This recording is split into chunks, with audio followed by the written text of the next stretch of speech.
add to the mix that our society says a good life means a pain-free life, right? And again, don't believe me. Just take a stroll on your Instagram or your social media, and I'm sure you're going to see some type of message about a good life means not having pain, right? Being happy is the perfect state that we should constantly try to achieve. I don't know how many clients I've had come into my office that say, well, like, I just need to figure out like how to be happy. If I can be happy, that's it. Everything is solved, right? And if something makes me unhappy, I'm not willing to do it, right? Being happy, that's just natural. And that's the buy-in that I should be striving for. And if you're not, right, if you're not in a constant perfect state or you're not living a pain-free life, the message is that you're doing something wrong and that you can and should be able to control those thoughts and feelings. Right? You should, like, if you haven't figured it out, you just either haven't worked hard enough, you haven't found the right tool, right? Or you just don't know what the magical tool is, but something is wrong with you if you haven't figured out how to hack this formula that a good life equals a pain-free life.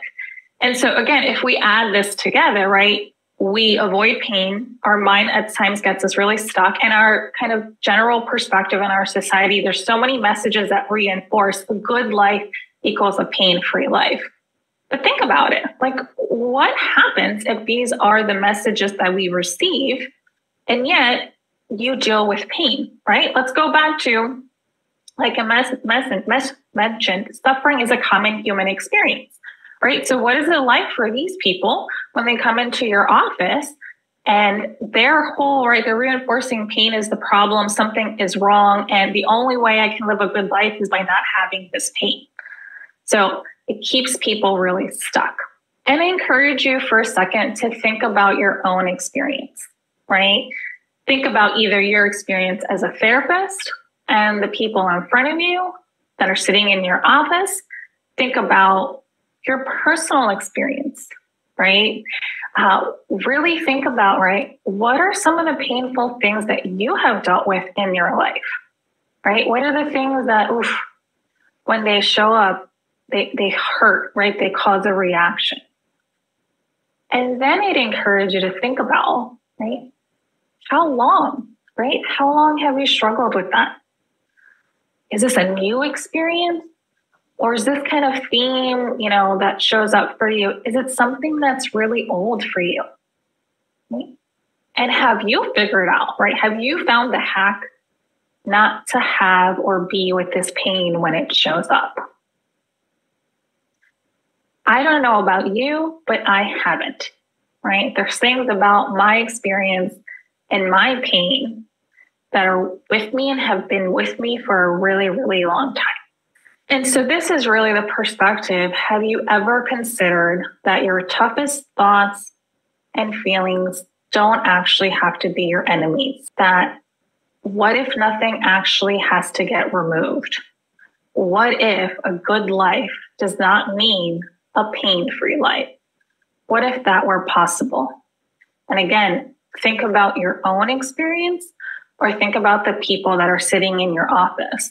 What if that were possible? So what we're talking about here, right, that this kind of emotional control agenda that we're talking about is that all these things that you do to try to avoid this pain, right? And it's normal because humans try to avoid pain, right? But we really are trying to undermine this agenda that in order to have a good life, it means that you have to control or get rid of unwanted thoughts and feelings and figure out how to replace them before you can live a good life.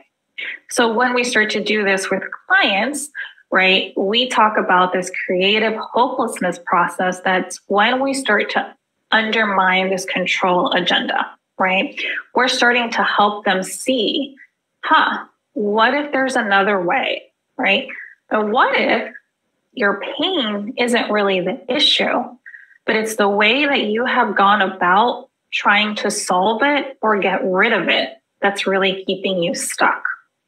When I think about working with clients, I won't use the term creative hopelessness. I'll really focus more potentially on emotional control agenda.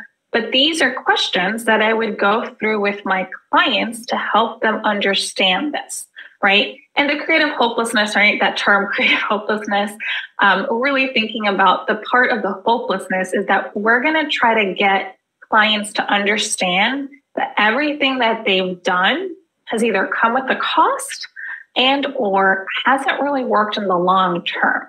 So if they can sit in that discomfort of realizing that, right, and start to move into potentially the openness or willingness that there is another way. One way that we really start to do this, again, is to ask these series of questions. I literally was doing this just yesterday with one of my clients. One thing that I'll do is I have a whiteboard in my office. I also do virtual sessions. So I can pull up a whiteboard as well. And as we're going through and asking them like, okay, what are all the things that you've tried to do to get rid of these thoughts about food, right? This individual is struggling with some eating related thoughts and so forth, like everything you've done and tried to get rid of the associated discomfort and shame and sadness and all the thoughts that bring on this desire to binge and so forth, right? And we'll list out everything they've done throughout their life and how have they worked, right? Like, have some of these strategies worked and how well have they worked in terms of short-term and long-term? Right. And inevitably clients will say, well, maybe practicing breathing exercises or seeing my family really works. Drinking a case of alcohol works, but doesn't really work because then I feel like crap the following day. Right. So some of them work better than others. Some of them come with a cost, right? Which ones really come with a cost? Where you're like, well, for sure, eat binging to the point where I feel physically uncomfortable or it's a cost to my health. There's a cost. Or if I avoid social events because I can't handle the food, well, there's a cost because I'm missing out on social connection. So there's a cost to these strategies and trying to avoid or get rid of. And what is that really like for you, right? Really letting the client sit in that, like, as you see all of these strategies listed, what is that experience like for you? And to see, right, that seems like some of them work really well in the short term, some better than others. But long term, right, this thought that you have that I can't get fat, you've had that thought since you were in middle school, right? And that thought hasn't gone away. And as I'm looking at everything you've tried, it doesn't seem that you haven't tried hard enough or a range of different tools or invested time and energy, but it still hasn't worked. And sometimes clients will say, well, yeah, that's why I'm here. You're going to give me the golden tool that's going to make it work, right? You're going to give me the thing that's really going to show me how to get rid of it.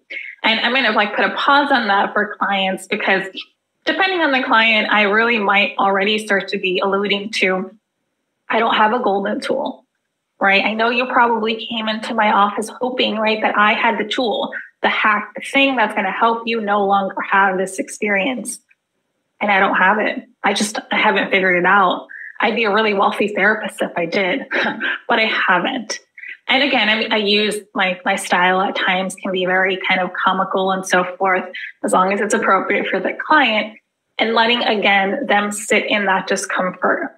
And then, of course, asking them, are you open to trying something different here in our sessions? Are you willing to see if maybe there's another way?